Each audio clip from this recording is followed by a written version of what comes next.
You were given the automatically sent to you all these House of Commons and House of Lords Hansards. Now, of course, they're all electronic. As it stands, it makes very good insulation. Well, let's start off by looking at looking at what's happening today, the effects of coronavirus on the economy, the record of the government. Now, I know you're in the middle of writing a book about it all, so I don't want to necessarily give away what you're saying in that. But we're now, what, 5-6 months on from when it all started. A lot of commentators are saying that Britain has had it worst of all. We've got the highest death toll in Europe in terms of numbers. We've also had the worst economic contraction of any economy. And yet the government continues to insist that it made the right decisions at the right time. It clearly didn't, did it? No. At the beginning, it was the problem from hell, because nobody had any facts. I mean, the Chinese were not being forthcoming. Nobody really knew much about the disease at that point, and certainly nobody knew what its infectiousness was like, and indeed what the nature of its threat to life was. But so you can forgive the sort of early, January, February errors that were, as it were, almost unavoidable. But after that, you really need to look at the way our country has gone and compare it with our reasonable comparators. Germany, Austria, Denmark, Norway, all of whom have done better than us. And you can point to individual decisions that affected the decisions on testing. I mean, the biggest single error, really, Jeremy Hunt's also pointed this out, the biggest single error was the failure on testing. We're over-centralised, we were over-proud about our own test approach, we had a not invented here approach. And have we done that differently? Have we done what the Koreans or the Germans had done? I think many thousands of people would still be alive today and our economy would be in a better state. Both things would be better. It's really odd, isn't it? When you look at what the World Health Organization was saying before all this started, we were apparently at the top of the league table in terms of supposed preparedness for a pandemic. Well, that clearly wasn't the case, was it? No, it's a bit of a demonstration, really, of how bureaucracies look at these things. A couple of years ago, the government, just before I came into cabinet, actually, the government had a thing called Exercise Cygnus, and it was a test of a pandemic. I mean, nominally flu, but frankly, the differences are less than the commonalities. And it was a sort of brilliant success in terms of the paper shuffling.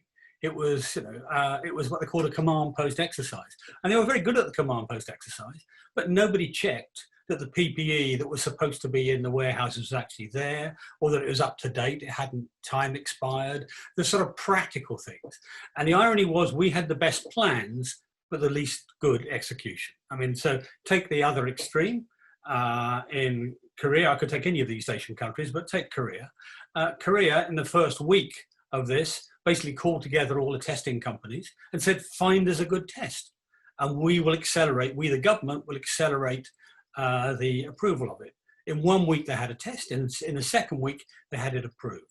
A completely opposite of what happened here, where we tried to hold it in one laboratory and stuck to a single bureaucratic approach, and as a result we just lost 2 months. And that 2 months, well, 1 month multiplies the problem by 1,000 times. It doubles every three days. It's 1,000 times bigger in a month. That's the nature of these problems.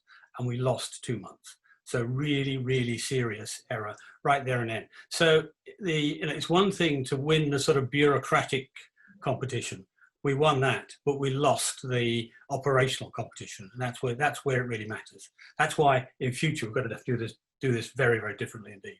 Obviously, there will be an inquiry into all of this, and it's very easy with hindsight to throw a lot of blame around. But knowing what we know now, knowing what you know from the research that you've undertaken for your book, I mean, is it simply political decision makers that have to be blamed for that, or were they just acting on the advice that they were getting from the medical profession, from the scientists? Because it's always difficult to throw blame off, isn't it? Because ultimately it is the politicians who have to make the decisions. Well, anybody, certainly anybody in my position, has to face the facts that the Prime Minister, the Health Secretary, the Cabinet are responsible for this. So at the end of the day, that's where the buck stops. That being said, there's nobody almost in the UK who can sidestep the blame. I mean, let me give you another example. That Operation Cygnus assumed 400,000 deaths. 400,000 deaths, and yet no plan was laid to prevent those deaths. It was just assumed it was an inevitability. Now that goes back to the Blair government, that sort of set of planning assumptions. The PPE setup goes back to them. Some of it, the organisation, goes back to the Lansley reforms, the Andrew Lansley reforms, where it made a fairly weak system worse. Some of it is right up to date. I mean, the decisions on PPE were Whitehall of today, really. There's already sort of bubbling scandals about people who were paid to provide PPE and didn't provide it. Various companies appear to have got preferential treatment. You've got the whole question of track and trace, which is the scandal of the autumn, I think, coming up. Because that's so poor, and that's the single biggest and most important thing. So I'm afraid a lot of people are to blame, and the reason is this is a problem the like of which we've never faced before, and the British establishment is not well equipped for it in its widest sense. It's scientific, it's operational, it's managerial, all the things bluntly that Whitehall, Westminster, and our general establishment system not very good at. Look at the difference between Germany, with a very technocratic government, with Angela Merkel, who's actually a chemist, I think, by training, at the top of it, all having, and very decentralized, so that each lender did it the way that they thought fit, but within a sort of certain basic standard. The different approaches showed up in the outcome, and it's a predictable outcome. So I'm afraid we have to reorganize for it completely. That's an interesting point, because I think one of the things when we look back on all of this that we will talk about is the fact that the Scottish government, the Welsh government, and the Northern Irish government have taken very different approaches. Do you think that the record might have been better in England if there had effectively been a regional response to this rather than a national response? Well, in some respects, I think the track and trace systems would have worked better if they'd been organised regionally. I think that's undoubtedly the case, and we're still seeing that tension going on now between Manchester and London and Leicester and London. There's little doubt about that. But I think the other thing, and this is not what you intended by the question, but the other thing that Ireland, Northern Ireland and Scotland and Wales could do is sit back and wait a week after every English decision. To some extent, their strategy has been to sort of wait and see how the English decision went before making their own. In a way, we could have done that as a whole United Kingdom. We could have just looked sideways. I mean, in the beginning, the science was not understood. The technology was not understood. But, after a month, we could have looked at what was happening in Italy and Spain and Germany and Denmark and picked the best approach from all of them, because it was very, very rapidly obvious who was doing better and who was doing badly. And we didn't do that. We tried to sort of do an invented here approach the number of times. The Prime Minister. Why is that? Because the natural thing surely is to learn from other people's experience. So is this so-called British exceptionalism coming out again, that we think that we know better than other people? I think there's a fair bit of that. I mean, in the beginning, in January, Matt Hancock, understandably, I'm quite sure that the Civil Service Department wrote the speech for him, talked about a world-leading testing system.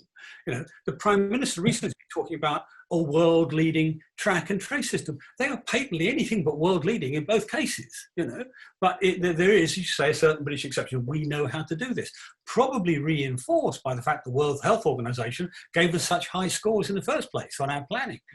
But the planning didn't turn into reality. So I think we've in the winter, when I'm reasonably sure it's going to get worse again.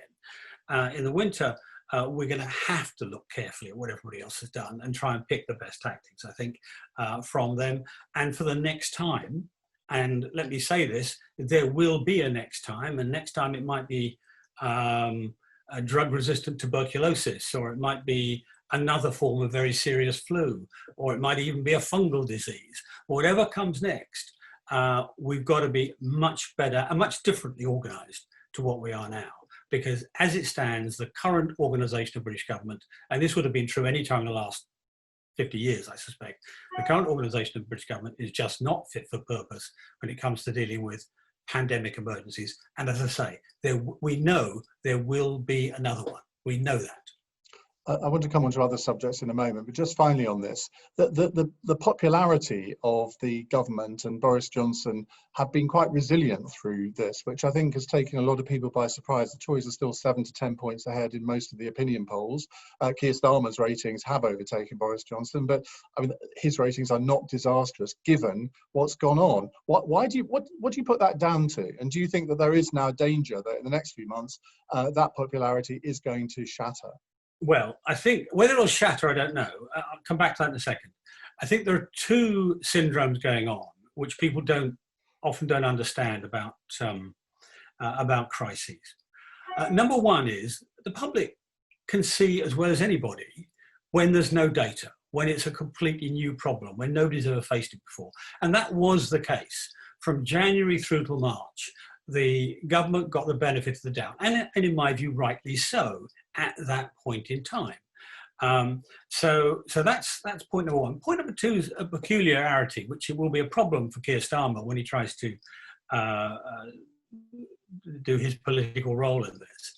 When we had the foot and mouth episode, I don't know if you remember that, one of the things that poor old William Hague ran into at the time was that every time he criticised the government for getting it wrong, and they got it wrong a lot of times, and he was factually right, logically right in his criticisms, his ratings went down because the country, the population, did not like seeing politicians attacking each other in a time of emergency. So I think from that point of view, Boris has been quite well protected, to some extent for good reasons. In the winter, however, when the economic impact of this comes home, I think the government's popularity will be much, much more fragile. Whether it will shatter, I don't know. But the truth is, at the moment, very, very few people have felt much economic pain out of this. Some have felt a lot, but most people have not. People on furlough, people whose jobs have been protected, all sorts of reasons. But when the unemployment numbers start going up, then I think people will bite back a bit. And then, as I say, our popularity will be much more fragile, and we'll have to manage it as we can at the time. Well, let's move on to another issue. But before we do, let me remind everyone who's listening or watching, you can ask questions, probably in about, 25, 30 minutes. David will take some questions from you. There's a Q&A icon at the bottom of your screen. If you just let your mouse hover over it, you can submit questions through that, and we'll get to those in a moment. But let's turn to Brexit, because Brexit seems so far away now. It dominated our political debate for, 4 or 5 years, and yet it seems a distant memory now. Obviously, the free trade agreement is being negotiated at the moment. First question, what was Michel Barnier like? Well, what he's always been like. He's a charming Frenchman. He's a little bit wooden in his nature, but then I would be if I was speaking in French. I think there's a language thing you've got to make allowance for. He's very interesting in the context of French politicians. He's not an énarque.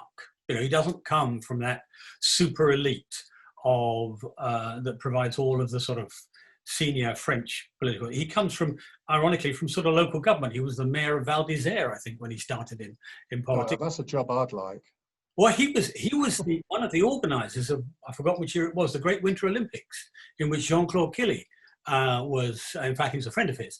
In fact, when I first took up the job, I sent him the book I sent him was about mountaineering. It was about a man who turned out to have been a great French sports minister as well, who he knew. So that's his nature. He's straightforward. He's very stubborn. He will push every point as far as it will go, but he's not unpersuadable, and he's not irrational. He's, as I say, he's very French. He's very conscious, although he's supposedly in this role, of course, supposed to be independent of nation state. He's very conscious of France's interests too. But he's a good negotiator. I'm not going to criticise him. I think most of the criticism should be reserved for our own government, not for Mr. Barnier's behaviour. Your critics reckon that he ran rings round you in these negotiations. Do they? Well, I don't know quite on what basis. I mean, what we didn't do in the negotiations was take the right stand, the right stance at the right time. I mean, right back at the beginning, fairly publicly, I said we ought to insist on the sequencing being done the way we wanted it in parallel. I'm afraid the Prime Minister today gave that away without even telling me it was given away. That was very important. We should not have blinked in December of when we gave way on the Irish arrangements, which then create a whole cascade of other things.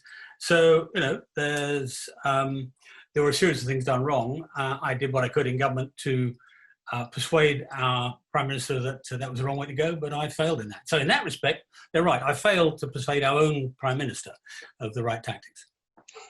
Why was that, though? Why was she so entranced with Ollie Robbins? Why did she seem to take more notice of him rather than you? Well, I think a couple of things happened. I mean, partly I think after the general election, where she effectively lost a majority, two things happened. Number one was that her central staff, Nick Timothy and Fiona Hill, went. Right? That made a huge difference to the way Number 10 itself worked, and to, in a way, some of the backbone in Number 10. They were criticised in all sorts of ways, but they were very robust, very effective, very hard-working at making the government's line stick. After the majority went, they went. And the majority meant that the Remainer group in Parliament became much, much more salient. I think what Theresa did was calculate that there were routes she couldn't go. Indeed, the routes I was recommending were routes she couldn't go because she didn't have the majority in Parliament to deliver it. That's what I think was her calculation. I think she was wrong. I think if we had been as decisive as I'd wanted to be, then they would have gone along with it. The Remainers would have gone along with it. But that was a decision she took, and I think it was a decision that eventually led to her losing her job, ceasing to be Prime Minister. Your relationship with her is quite interesting, isn't it? Because before she became Prime Minister, you were never a particular fan. When Boris Johnson bowed out of the 2016 leadership contest, you, to quite a lot of people's surprise, supported her campaign. And you actually grew quite close to her over a period of time. But that closeness was, I suppose, eroded because of her relationship with Ollie Robbins. Talk about sort of the Theresa May that you first knew and why you weren't a great fan of hers as Home Secretary, first of all. Arguably, I'm a natural opponent of Home Secretaries, whoever they are, because they tend to be more authoritarian. They tend to carry out jobs that I don't always approve of. But she was a very assiduous minister in all the jobs she did in opposition and in government. She was very assiduous. She worked very hard. She read the papers, read her briefs and all the rest of it. She has a slight tendency to go down the departmental line, but I think in the Home Office that's fairly common. Most Home Secretaries do.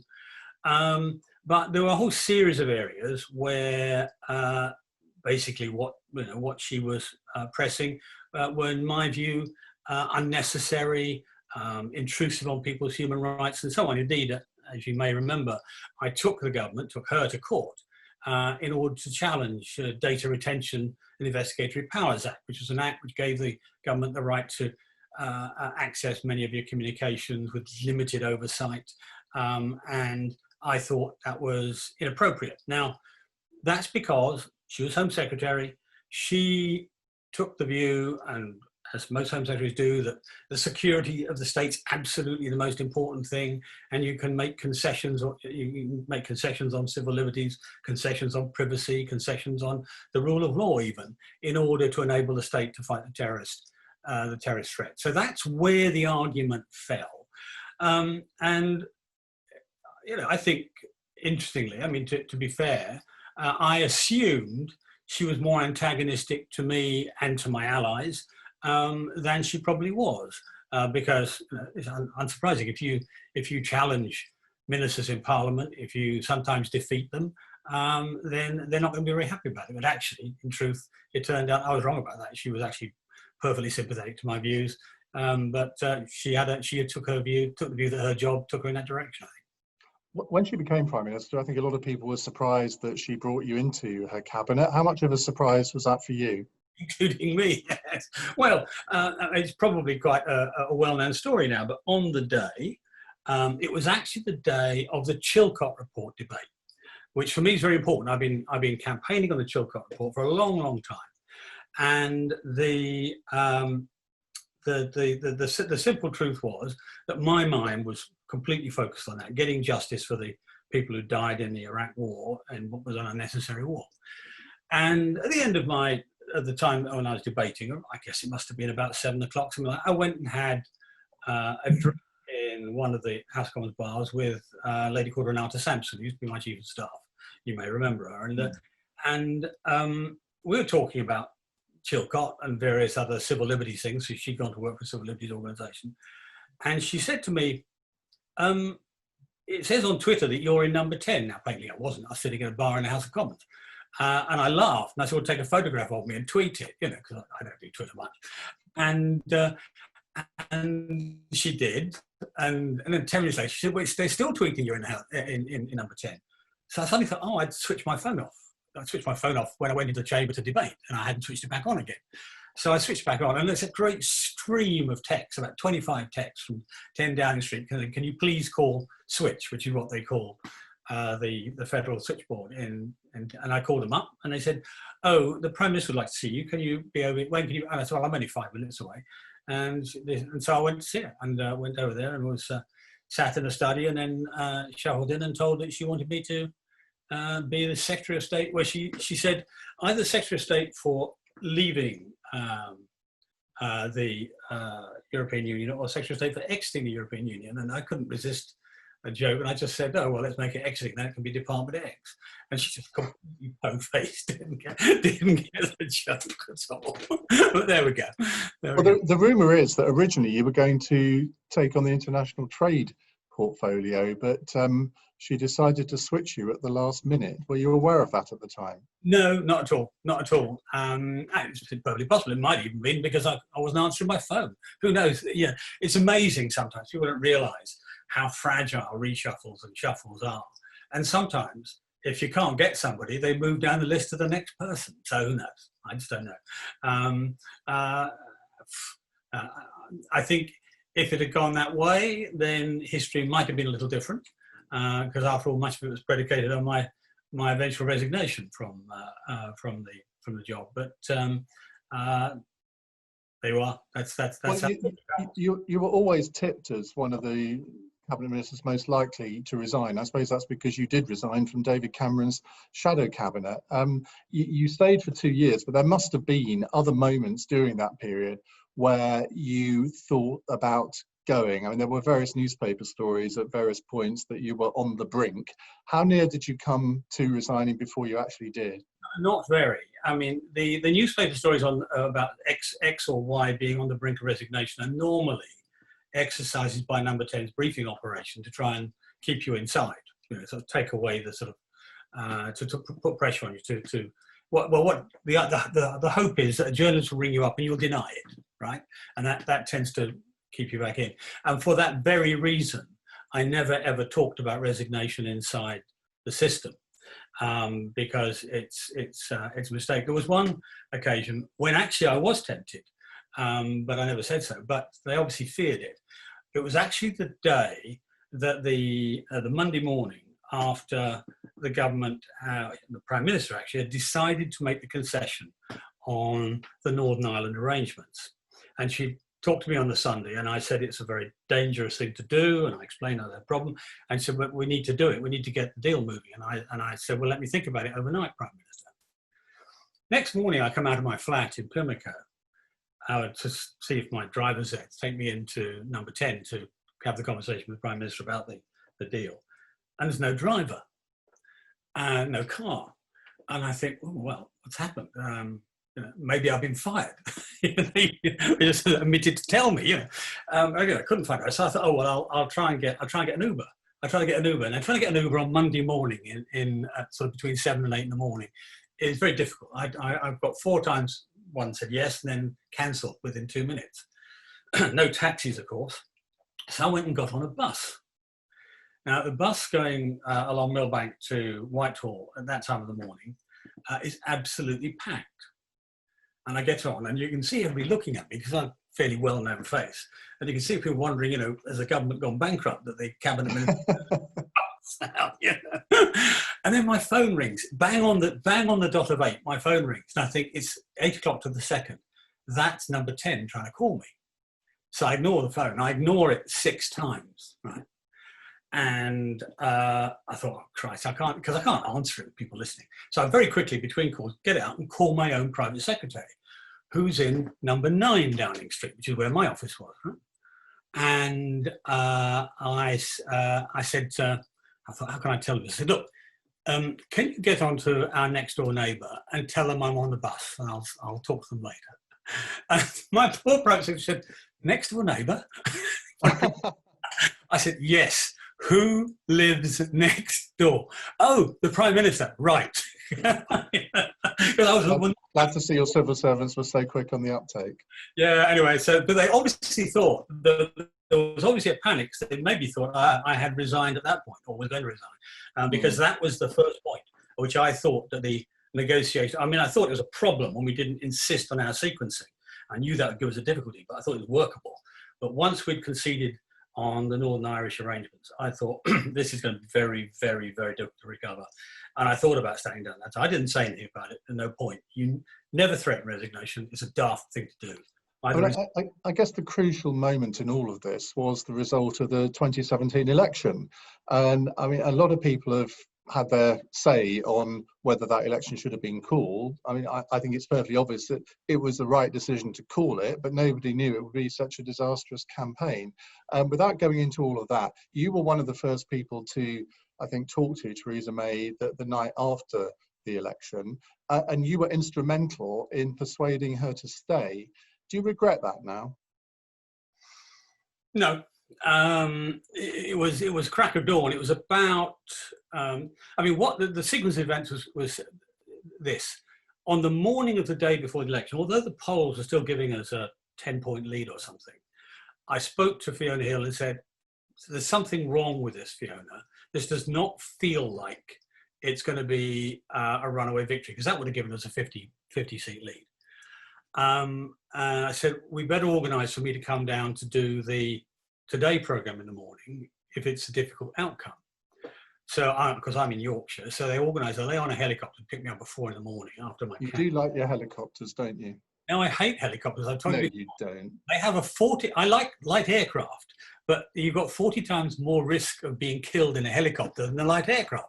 So, well, do you want me to tell the anecdote of when we flew for the helicopter from the Wirral to London? Shall I tell that one? Tell me. I've forgotten. What's the story? Well, I should explain at this moment. During the leadership campaign, I was working for David, and we went to see Esther McVeigh, I think, on the Wirral. She was the candidate there at the time. And we got a helicopter back to London, and we got into the helicopter, and you were sort of, obviously being a bit of a gadget freak, was sort of asking the pilot, what does that do? What does that do? And so we were in the air, and he said, would you like to take control, Mr. Davis? And I looked at David Hart, the press officer, and he looked at me, and we thought, oh my God, he's going to say yes. And our lives flashed in front of our eyes by then. And he let you basically fly the damn thing right back to the M25. And of course, you get to the M25, then they follow the line of the Thames, which anyone who knows the Thames knows that it sort of goes there's lots of curves and bends in it. And I can't remember how far you got round these bends, but we did insist then that the pilot should take control for landing. And it was one of those frightening moments of my life. And I remember we got to Battersea because you come down a sort of green area, a lot of parks and rivers and so on, I think, linking it up. But what he wouldn't do is let me land it. No, quite right too. And then the other thing I remember is that I said to you, do not tell anybody that you've done this. So Nick Robinson comes on the phone just as we land, and I hear you saying, "You'll never guess what I've just been done." Well, there you go. There you go. Anyway, to go back to your original story, I got to London in the car, rang CCHQ, Central Office, and said, right, what interviews are you organised for me? And they said, interviews? They hadn't done a thing. The whole place had fallen apart. They'd gone into panic, you know. So I said, well, you better, and I said to the driver, better take me to number 10. And we got there, and I think it must be about 6 in the morning by then. Gavin Williamson, the chief whip, was in the kitchen with Theresa and Philip, her husband, and they were fretting what to do. And I said, you've got to tough it out. You know, I mean, I was a critic of David Cameron for standing down after the referendum, because I think what the country needed was a degree of stability. It would have been better initially if he had stayed and just appointed somebody to do the negotiation. But I think that in the context, I couldn't see anybody obvious to take over from her. Well, hang on a minute. You at that point were probably at the height of your political powers. It must have gone through your head that, well, if I wield the knife here, I could inherit. Why didn't you do that? Well, I mean, partly because I thought, I mean, we were going into the sort of the battle phase of the negotiation. It was going to get tougher. And although I dispute your description of Barnier running around me, it was obviously going to get a tougher job. And that's what I thought was my first duty. And truth is, Ian, I mean, one of the things I take very seriously in politics is loyalty to your boss. And I don't view prime ministers as my boss when I'm a backbencher, because that's not my role. But if you're a minister, you support your boss. I did when it was John Major, you know, to the very end, you know, and to my considerable cost. But that's just part of my character. That's my nature. Some people think, I mean, given your reputation, this is an odd thing to say, but some people think that it displayed a lack of ruthlessness, that you couldn't quite bring yourself. And politics is a dirty game, and sometimes you have to play a bit dirty, and you missed your chance there. Yeah, well, I don't subscribe to the argument that you need to play dirty, frankly. I really don't. But that was the second time you've done it. Remember back when Michael Howard became leader, if you had fought Michael Howard for the leadership at that point, there was a good chance that you might have won, but you pulled out because you felt the party couldn't survive a leadership contest in those circumstances. You're the football supporter. I'm not. There was a game, I think, between a British team and a Turkish team around about that time, in which after the game was over, the fight continued as they went on into the tunnel. It was famous at the time. And I remember saying to some of my supporters, Eric Wolf and others, who were very cross with me, and I said, look, if we have a leadership contest now, the fight will not finish when we win, because we thought we had about 70% chance of winning. I said, the fight will continue on into the tunnel. And Blair will make use of it. He'll have an early election while we're still at war with each other, and we will get massacred again, because we'd already been massacred once already. And I just took the view that, frankly, the party's interest was bigger than mine. I still take that view. The party's and the nation's interests are bigger than mine.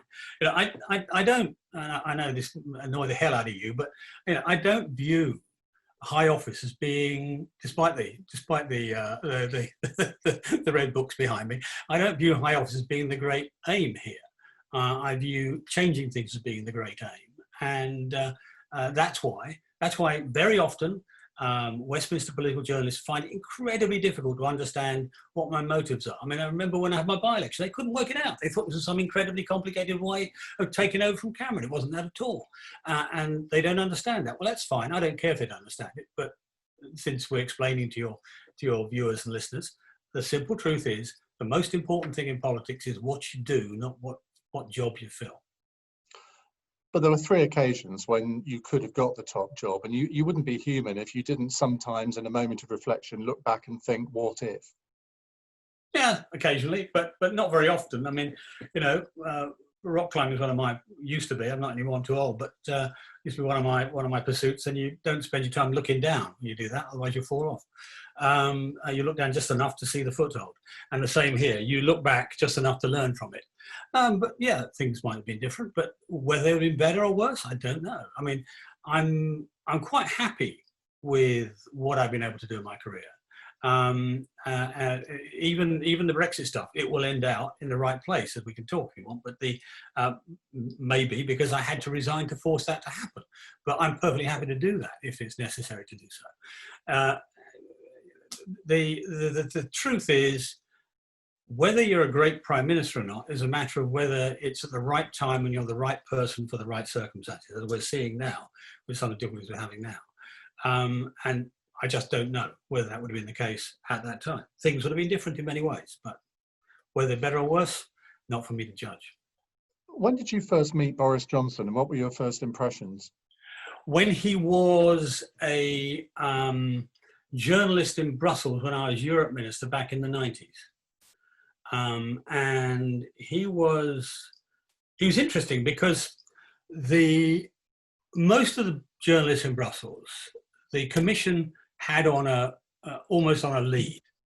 You know, they fed them stories. If they behaved and were good to the Brussels party line, then they would get fed stories often enough to keep their jobs. Boris is unusual. He worked for the Telegraph, and he made a thing of being a Eurosceptic at a time when, of course, it was anathema in Brussels to be that, as it is today, in fact. Now, he did sometimes run fast and loose with some of the stories. You know, quite a lot of the stories about square strawberries and so on were all a bit doubtful and untrue. Not his particularly, but the stories that ran. And so there was a sort of fairly unusual relationship, should we say, between the Telegraph journalists and Brussels. But that being said, I got on with him well. He was very amusing. He was good company. He would always pretty much give a fair win to a Tory party line. But there were the odd quirks. I mean, I remember once I was invited to lunch with him, and he turned up so late that we didn't get lunch. We got a cup of coffee. You know. If you're going to deal with Boris, we all have those stories. Yeah, ready for that. But generally speaking, no, I got him in quite well. And then he came into Parliament. He was on the front bench. I think he was sacked. Was it once or twice? Did you ever think that he would get to the top? At that stage, no. He was actually on my team. That we had in those days, Michael Howard had these big sort of multi-departments. So the Home Affairs also carried DCMS and various other things, and I think he was a DCMS junior shadow minister, and he got into all sorts of trouble. He got into trouble with Liverpool for accusing them of something, I forgot what it was now. He got into trouble over his personal life, I think. And Howard sacked him. Michael Howard sacked him at that time. And truth be told, you know, he wasn't the ideal junior shadow minister. He didn't always turn up to meetings on time. And I think he had other fish to fry in his mind. I think even then he might have been thinking about going for the mayoralty of London. But you know, again, he was amenable. He had good company. He was amusing. He was very clever, very insightful. But not your run-of-the-mill normal junior shadow minister. I was quite surprised when you supported his leadership bid in 2016. You're one of his leading supporters. Obviously, that didn't quite work out, and then he became Foreign Secretary under Theresa May. You kind of had quite a bit to do with him, I guess, because he was Foreign Secretary, you were Brexit Secretary. Did he try and in any way involve himself in the Brexit negotiations? Not really. I mean, not in any detail. But then you wouldn't expect Boris to do that. But he was always worried. I mean, he certainly when we started to go, actually before we got to the point of the Irish decision, he was quite worried about all that. And although I sort of shared the doubts, I didn't share them with him. I said to him, look, we'll manage our way through it, Boris. We'll difficult, but we'll manage our way through it. So he'd come and see me every so often and say, you know, aren't we in trouble? Aren't we this, that, and the other? But I think that he had a fairly sizable amount on his plate you've disappeared. Come back. Yeah, aside from that, his plate as Foreign Secretary, I think, truth be told, I don't think he necessarily got the greatest of service from the Foreign Office when he was Foreign Secretary, and that made his life quite difficult, I think. I also think, I mean, to be honest, he got criticised a lot for not being on top of his brief. I think in particular was the sort of the recurrent criticism that came back time and again. It wasn't really true. I mean, you don't expect Boris to command every fine detail of an argument, but he always got the main points. He always had the headlines in his head. And I remember on a couple of occasions there being these accounts in the papers of how he hadn't been across this or that, and it simply wasn't true. So I got on well with him on it. I mean, there were a limited number of Eurosceptics or Brexiteers in that cabinet. There was Boris, obviously, me, Liam Fox, Andrea Leadson, Esther McVeigh. Those were I think the main ones. You know, they all spoke up at the important times. But didn't you find that when you were going around Europe in particular, you would find that foreign minister, they'd either love him or they would hate him, and there were times when you would effectively have to clear up after him? Well, you're right about the love or hate. I mean, there were, I think the Germans in particular were irritated by, I think, his early sort of Telegraph columns. It wasn't his job, what he did as his job as Foreign Secretary. It was just that, you know, he had taken a sort of fairly big stick to some of the European countries from time to time, and annoyed the hell out of them. So that was the case. But as you say, the other side of the coin was that, I mean, the Danish Foreign Secretary, for example, had been jogging with him and so on. I mean, so it was a mixed picture, no doubt about that. The other side of it is, of course, you know, he's he's quite a glamorous character, and they like that. I mean, they like that. Even the Brussels characters like that to some extent. But you know, the truth is, the other thing to bear in mind is that the Foreign Office system, the embassies and so on, they did their jobs to the best of their ability. But the truth is, I don't think there were very many our ambassadors in Europe who believed in the Brexit cause. And of course, that would show, that would have its effect. No matter how hard they tried to do their job formally, if they didn't really believe in it, it's difficult to do, isn't it? Just a reminder, we'll come to questions in a couple of minutes' time. If you'd like to submit a question, just hover your mouse over the Q&A icon at the bottom of the screen, which if you're listening to this afterwards on the podcast, you won't have a clue what I'm talking about, but we're recording this on Zoom. When we first met in the late 1980s, I was campaigning for the port employers to get rid of a piece of legislation called the Dock Labour Scheme. And you identified this as a campaign, I think, that had a chance of success. And you've developed a reputation on the backbenches as a brilliant campaigner on all sorts of things over the years. You're currently involved in the campaign to get the government to abolish the loan charge. Do you feel, or do you enjoy campaigning, or do you feel more comfortable campaigning rather than being a minister? I get the feeling you get more enjoyment out of it. No, they're just different. It's like running fast or running slow. You know, they do different. I don't like running. Neither do I really, but I have to. If I'm going to live any time. They're just different things. I mean, I am a great admirer of the British Constitution as it's now. And it's it's a very techie answer, I'm afraid, but I've always thought we've been very, very lucky in this country with our institutions, our courts of law, our parliament, even the House of Lords I've been joking about, but the House of Lords has done a fabulous job in some respects. And Parliament, the job of a parliamentarian, I think most parliamentarians underestimate their own powers. If you really want to, you can bend the course of history, sometimes by a minor amount, sometimes by a major amount, you know. And whether it's the Dock Labour Scheme, or it's torture, or it's surveillance, or it's privacy, or it's social mobility, you know, any of those things, if you are a member of Parliament, you've got phenomenal power. You've got recognition, you've got leverage, you've got the select committee system. I was a select committee chairman at one point. I hope a successful one. And you know, you can do any of these things. And of course, people talk about campaigning because that's what the press see. But what it's really about is changing outcomes. So, and that's where it's in common with being a minister. And arguably, ministers can change outcomes less than a free-thinking backbencher. One, because they have less choice. They've got a narrow area to deal with. And two, because they've got to persuade 20-odd cabinet colleagues to go along with. In fact, they've got to start by persuading number 10. And number 10 can be a very unimaginative body sometimes. So the two jobs are important, and they both have high leverage if you know how to use them. And you've got to be able to know how to use them.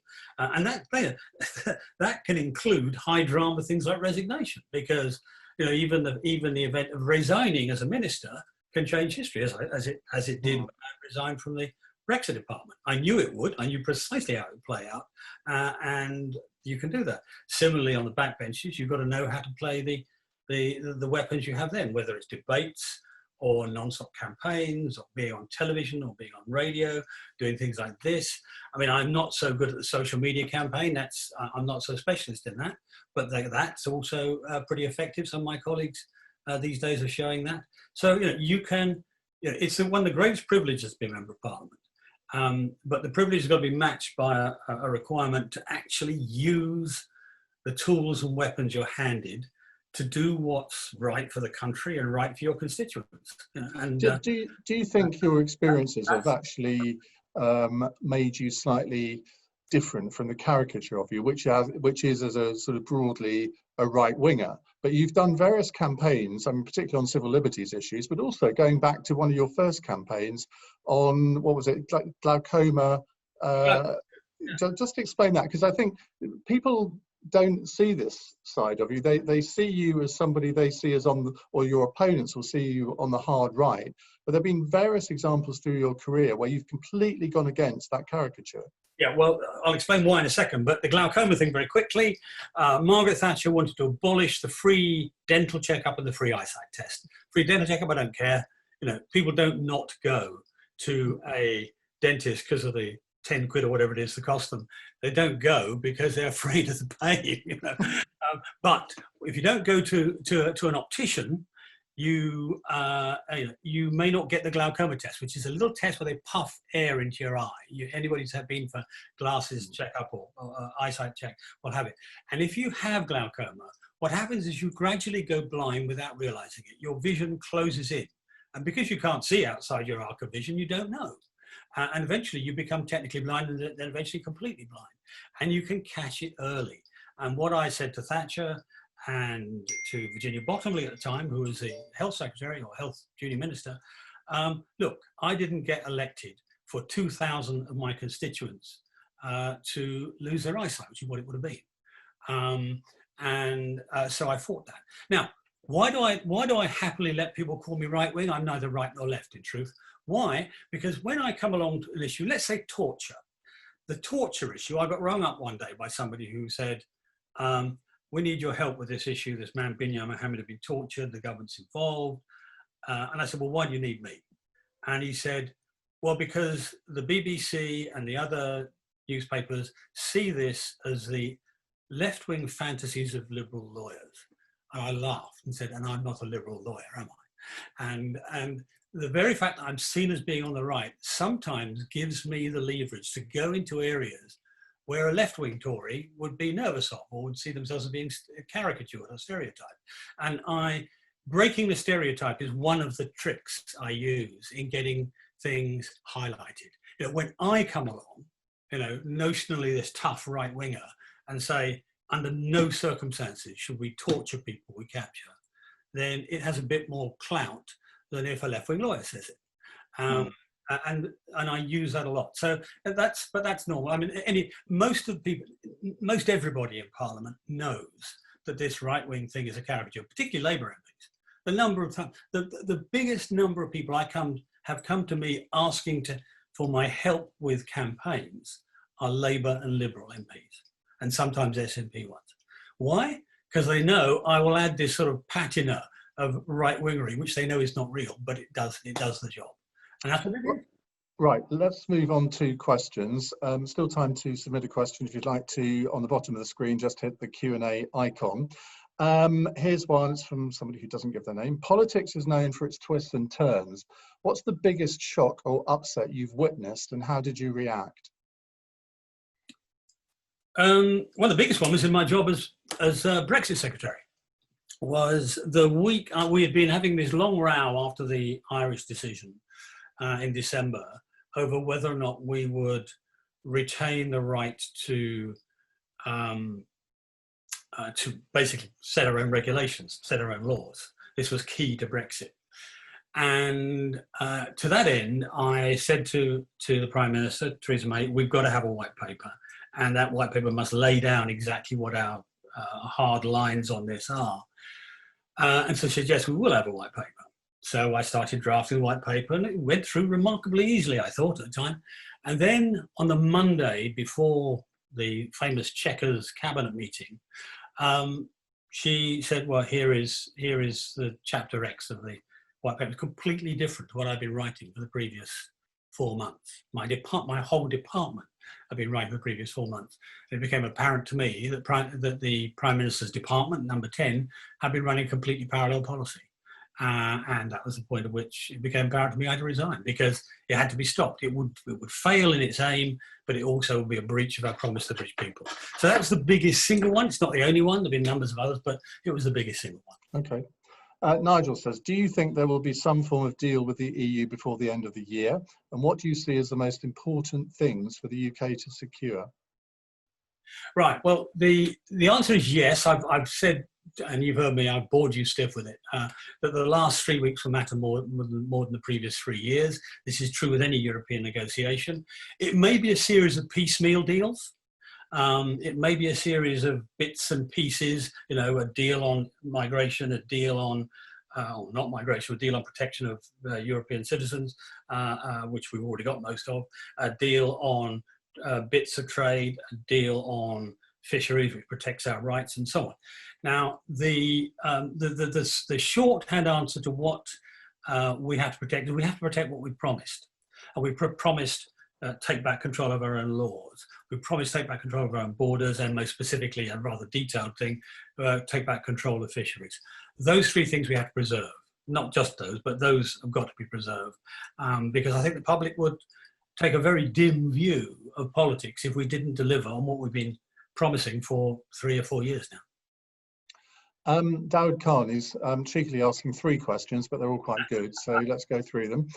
In your 2005 leadership campaign, would you have done anything differently in making, oh, he's disappeared now, hang on, in making yourself a more centrist conservative? Just one question. Well, do that one first. Okay. Well, we've already discussed the sort of centrist versus non-centrist thing, or the right versus left. What I don't do much of is virtue signalling. I don't really approve of it. I think it's a cop out a lot of the time. And so, you know, if you, in the middle of that campaign, we were fighting Blair. I was fighting Blair as Shadow Home Secretary on a 90-day detention without charge. You may remember that, Iain, you know, and that actually was costly to the campaign. It was difficult. I mean, talking to Tory members up and down the country, some of them said, well, what's wrong with 90 years detention without charge? If it's terrorists, you know. And I said, no, it's terrorist suspects. Now, you tell me whether that's a centrist or not. That, by one measure, was far more left-wing than any other candidate, because no other candidate was making that argument. On social mobility, I don't feel I need to make a big deal of it, but, you know, I've got a better argument on that than anybody in the Tory party, in my view. On rule of law and justice, I don't think that's a right-wing thing. I think it's when the rule of law breaks down, it breaks down first for poor people living on council estates, for single mothers, for children of single mothers like I was. They're the people who suffer by that. So, you know, those arguments we made at the time, but of course the press likes to characterise you and stereotype you, and that you can't escape. What was your second? I suppose you could have always hugged a hoodie or sort of hugged a husky or something. I could have hugged a hoodie, I could have sacked my campaigners, I could have done all sorts of things. You don't need to declare your interest. I should make clear, I was not your campaign manager. That was Andrew Mitchell. So I don't know where you kind of half sacked him halfway through and replaced him with Damien Green, didn't you? But that's another area that we probably won't go into. Actually, Doug's second question you kind of already answered. So his third question is, who is your favourite Labour MP? Well, he's not a Labour MP anymore. Bob Marshall-Andrews was my favourite in the old days because he was one of my allies on those things. There's none that stand out at the moment. It was much more obvious. All right, well, let's develop that a bit. Keir Starmer, he was your shadow for those 2 years. What did you make of him, and what do you make of his first 4 months as leader of the Labour Party? Oh, that's interesting. I mean, firstly, I was quite friendly with him when he was my shadow. He didn't, to be honest, he didn't trouble as much. But Stamming with faint praise, isn't it? Well, the trouble came from behind, not from across the benches. I mean, the difficulty we had was with our own Remainers, not with Labour members. He's quite clever. He's a bit loyally. He's not a fantastic parliamentary performer. He's a little dry for that. I mean, let me contrast him with a person who might have been his rival, Hilary Benn.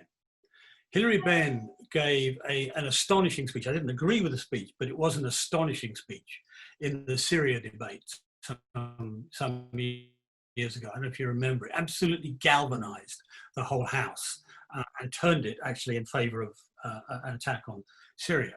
You couldn't see Keir Starmer making that speech. Actually, he hasn't got that emotional intelligence. He's very intelligent, but he hasn't got the emotional intelligence. He's also very cautious. I think he's very dangerous to the Tory party because he looks reasonable and slightly middle class, and he will sweep up a lot of Liberal votes, and he will sweep up any Tory votes that are disaffected with us, and that's a dangerous combination.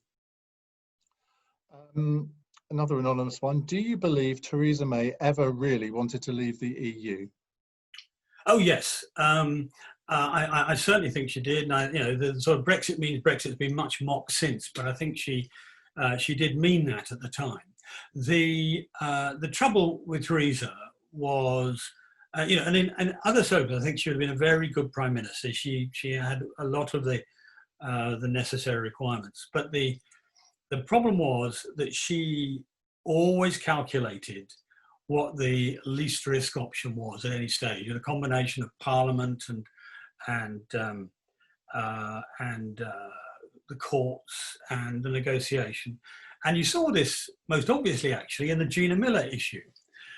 I didn't think there was any problem about putting a bill in front of the House to allow us to leave, to basically trigger the departure from the European Union. And I would have happily done that within a month of the referendum. And it would have gone through with very little resistance. But Theresa didn't want to do that. And by the time I arrived in the Parliament, they'd already refused and were already in the court, so it's a bit hard to back down from that. And so it's quite a good example. By taking what appeared to be the lowest risk course, it turned out to be the highest risk course. And that was a story that was repeated time and again throughout the negotiation, when she basically wanted to take what was the least risk course. Now, it's a strategy that worked well for her when she was a Home Secretary, but it didn't work as Prime Minister. And that was the problem, not a lack of willingness to carry through the people's will. She was a Remainer herself, there's no doubt about that, but she knew that she had to deliver on the referendum. The trouble is, she didn't really quite understand, I think, that she had to deliver on the spirit of the referendum, not just on the headline.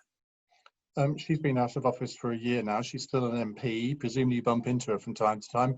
Have you ever sort of sat down with her for a whiskey one evening and gone through it all again? No, I was due to do exactly that. I think it was March 24th. And that was the day after Boris basically shut the country down and sent Parliament home. So it all got cancelled. But I don't have any animus against her. I mean, I think she made some wrong decisions. She knows what my thoughts on that are. And indeed, when I wrote my resignation letter, I said, it may be that you're right and I'm wrong. As it turned out, it wasn't. I was right and she was wrong. But there we are. Peter Saracen says, what's your opinion of Dead Ringers and your portrayal on the programme? I've never seen it or heard it, so I don't know. I'm afraid. Oh well, I tried, Peter, but what is it? Nigel says, what is it? Radio 4 comedy programme. That's it. Who are the rising stars of the party? Here I mean those on the backbenches that are making a name for themselves. Oh gosh, if you'd asked me last week, I'd have said Douglas Ross. But that's changed a bit now because he's gone off to another career, as it were, in Scotland. Or at least I assume he has. It's too soon to tell. There are a variety of good people. Some of them are select committee chairmen, people like Tom Tugendhat. Would have been a rising star. Whether I don't know whether he doesn't get on with Boris or not. I don't know. But it's as I say, too soon to tell yet as to how some of the new intake will show. We barely. One of the problems we have at the moment is there is no effective parliament. Parliament as it stands. You were talking about my campaigning.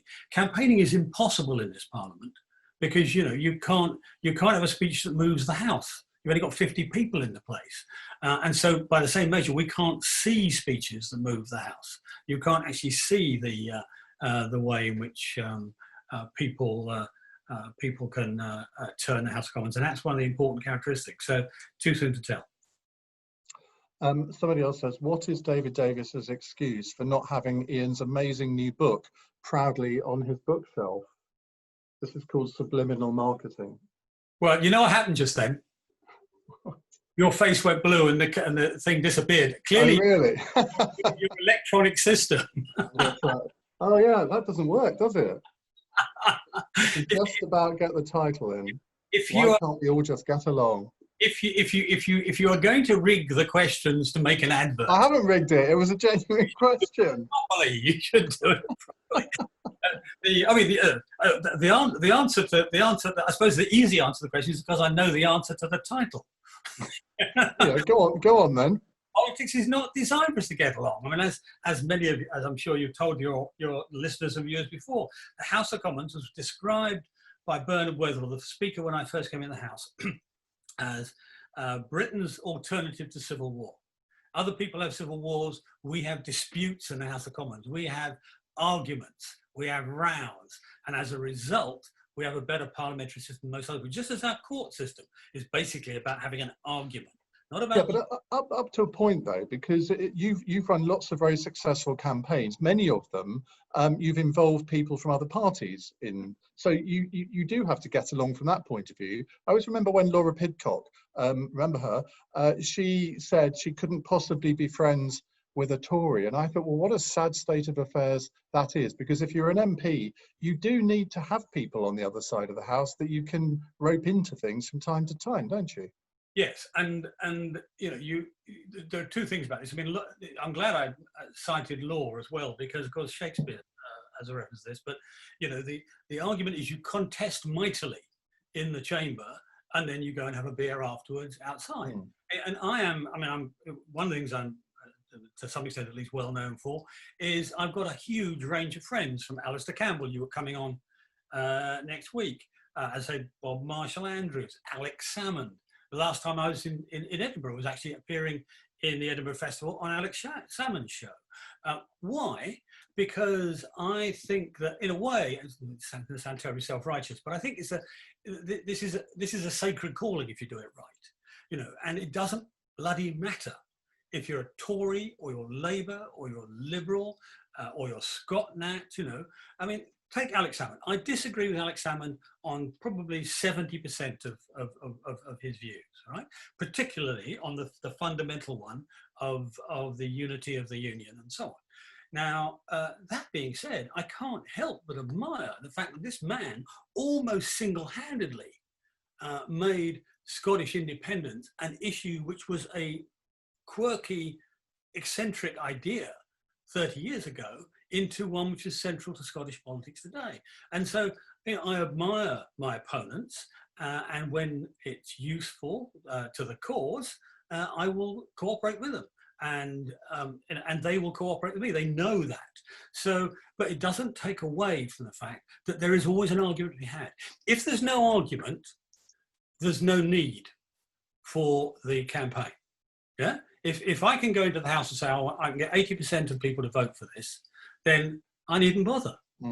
I needn't bother.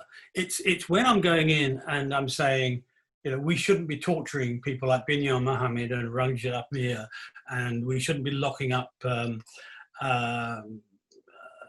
others in Guantanamo. And they'll turn around, as the editor of the Daily Mail once said to me, but this guy might be a terrorist.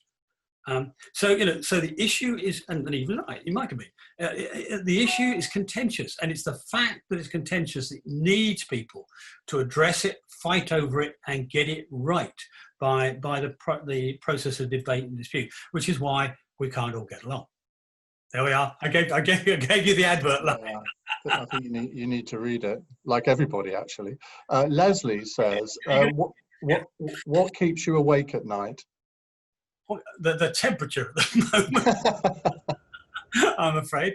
Not very much.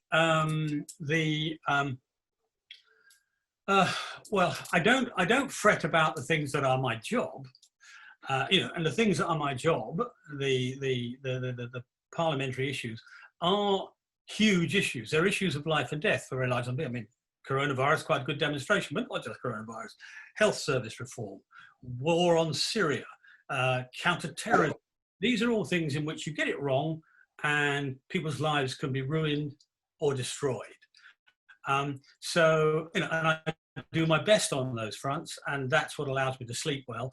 You know, I'm lucky. I have I'm healthy and I have a good life and I've got a nice family. So I don't have big worries.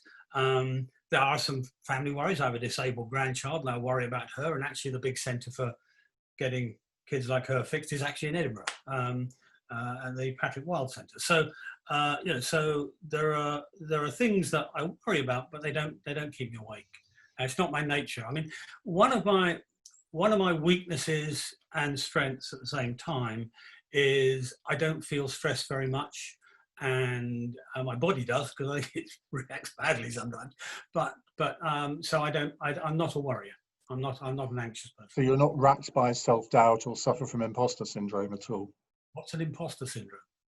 Well, so you can't quite believe that you are where you are, and you think, well, everybody's doing it better than I will ever do it, and so it's essentially self-doubt, I suppose. And I have complete imposter syndrome about my writing, even though I've never had an article rejected, and I've got no reason to, but I still do. I have you. I tell you, you're one up on me on never having an article rejected in that case. I can't make that claim. Well, no, every time I press send, I imagine it's going to come back from the editor saying, this is rubbish, do it again. Never happened, but that doesn't stop me fearing that it will be. Oh, that's interesting. I mean, if imposter syndrome is wondering whether one day you're going to wake up, pinch yourself and wake up and find that you're standing by a lathe in a factory in the middle of somewhere doing what you were properly made to do. Yes, I have that. But then that comes from, you know, I grew up in an environment which the expectations were zero, were nil. You know, the only thing that gave me an expectation of life was a grammar school. You know, was the teachers at a grammar school, teachers actually, in essence. And so every so often I wonder, you know, why me? Why have I been so lucky? But no, I don't suffer from much self-doubt. Other than that, that's pretty theoretical, really. I mean, in a sense, you are a brilliant example of where social mobility has worked. Do you think that David Davis, who was born in, say, 1999 or 2009, will actually have the same opportunities that you've had? No, and for a couple of reasons. I mean, number one, and a very old-fashioned view, but grammar schools were a very effective motor for social mobility. It's not possible now because you need so many of them to make it work. The ones we have now are being colonized by the middle classes, by the sort of tiger mums and so on, training their kids to get through the 11 plus to get there. So it doesn't work anymore. But it used to be a very powerful mechanism for social mobility. The other thing that happened was, I mean, I was born in 1948. So I grew up in the second half of, literally the second half of the last century, in which the growth of the economies was unusual. And so the middle class grew. And as a result, opportunities for people like me grew. at the same time. So I was lucky in two respects, lucky in the training I was given and lucky in the opportunities that were actually just there. I mean, when I left university, after my first degree, I went to a second degree, but at the point I could have left, nobody was unemployed, no graduate was unemployed. I mean, it's unthinkable now, that, but no, every graduate got a graduate job. That was a very, very lucky era to grow up in. Now, I think we can change things. I think we can actually get back to that, but I don't think any government or any party is getting anywhere near the answers for that yet. And I think a lot of the problem, we need to completely re-engineer our classrooms. It may just be that coronavirus will lead to a complete transformation of the way we teach. And if that happens, I mean, it's a terrible crisis and a tragedy for many people. But if that happens, that would be a good outcome of it, because we do need to use modern technology to teach kids so the weakest does as best as they can and the best does as best they can. And that is certainly not true in today's school. Does age matter to you? I mean, you mentioned you were born in 1948, which I think is 71. Do you sort of think about your own mortality, or do you sort of feel exactly the same as you did 10, 20 years ago? Well, I feel much the same as I did. I mean, I am now 7 or 8 years older than anybody in my family ever. So I've already outlived everybody, my sort of but then I think probably everybody, not everybody, but a large number of people are living longer. I mean, my optician said to me yesterday, or day before yesterday, Friday, that 70 years today is 50. I just come in before this, not before this, but before our pre-amble, half an hour before we started, from running 7 miles. The only problem with it was too bloody hot, But so I'm as fit as a typical 45-year-old. So no, it doesn't bother me, and my energy levels are still as high. I mean, at some point it'll go. I remember Merlin Rees. Remember Merlin Rees, the Irish secretary? And I remember him standing down. He must have been about my age when he decided to stand down. I said, "Why, Merlin, you're perfectly all right?" He said, "Yes." He said, "I'm all right now." He said, "But if I stand again and it's another 5 years, will I be all right in 5 years' time?" Now, I've never had that problem. I could understand why he thought it, but I've never had that thought. And at the moment, it's not on the horizon. I've been dead lucky. I've had 50 years of amazingly good health since my adult period, if you like. But you are obsessed about measuring all of your different sort of heart rates and pulse and all of that. You've got all sorts of gadgets that enable you to do that. Do you think that gives you reassurance on that, or actually sometimes frightens you? No, it's just to manage it. I mean, as you know, I like sugar in my tea normally. Yeah, normally about 6 spoonfuls. There was an infamous occasion at one party conference when Channel 4 News was so short of things to report that they filmed me having 4 sugars in tea. And that was on the 7:30 or 7 o'clock. It's about the only favourable thing to the Tory party they've ever done.